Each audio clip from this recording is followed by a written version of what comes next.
Cleaning up the mess in local government recruitment systems took center stage as heads of human resource management from local governments and city service commissions converged at the National Leadership Institute, Kyankwanzi, for a 2-week retreat.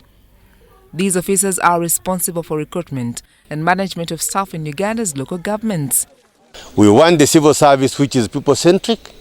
We want the civil service which is responsive to the needs of the population. And we want to have a civil service which subscribes to the adage of decentralization, which is bringing services nearer to the people. While opening of the retreat, Permanent Secretary in the Ministry of Local Government, Ben Kumumanya, said the country needs committed officers who can manage public service with integrity. And therefore what we need here is, first we must have a clear mission, correct-headedness on the mission that we want to have. Secondly, we must have methods in the form of strategies, innovations, ideology, and the rest. And then we must have manpower, the right manpower. So for us as Minister of Local Government, working together with NARI and the Civil Service College, we are confident that after these 2 weeks, we'll come up with a team that is ready to make a big contribution to the socio-economic transformation agenda. Kumumanya further emphasized the need for human resource officers to embrace patience, commitment and sacrifice as a way to build a public service that responds to the needs of ordinary Ugandans. One of the biggest concerns of government has been corruption in the recruitment process, where some desperate job seekers are allegedly asked to pay money in exchange for public jobs.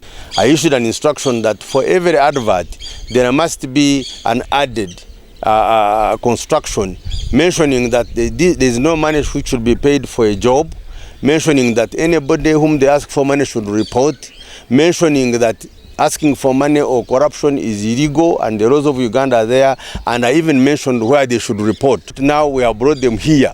We want to go through the realities. We want to really condemn this action, and we think that after 2 weeks we shall have everybody on board. One of the attendees for the orientation training, the Principal Human Resource Officer Kamwenge District, Musika Japheth, says many human resource officers feel unfairly judged because of the actions of a few individuals. Definitely the issue of tinting us, actually branding us those bad names. They have given us a lot of shadowing, I don't know which type of shadowing, because you see, there may be some cases where some HRs are corrupt, but not all. So they shouldn't generalize this practice. As a person who does not really have those tendencies, I don't feel comfortable. But I would urge those HRs who have those tendencies to stop. Musika says the human resource officers are also seeking solutions to other long-standing concerns, including delayed salary enhancement and limited opportunities for career growth. The key challenges that we face as human resource officers in local governments are basically as structural in nature, whereby in a local government in the city, when you work and reach at the principal level, then you stagnate at that level. There is no way you can go after a principal position. So what I've been advocating for is that if the ministries, both local government and public service, can accept and they open us and maybe they give us a department, so that when somebody has been a principal officer, principal human resource officer for 3 years, then he can be promoted to maybe head of department you want. We want the ministry, we want all the ministries to work together with all governments to ensure that those ways are opened so that we can cross.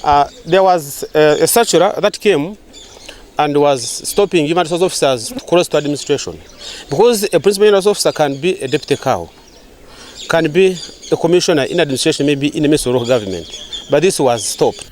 At the end of the 2-week orientation training, officers will return to their districts better prepared to recruit competent staff and improve service delivery.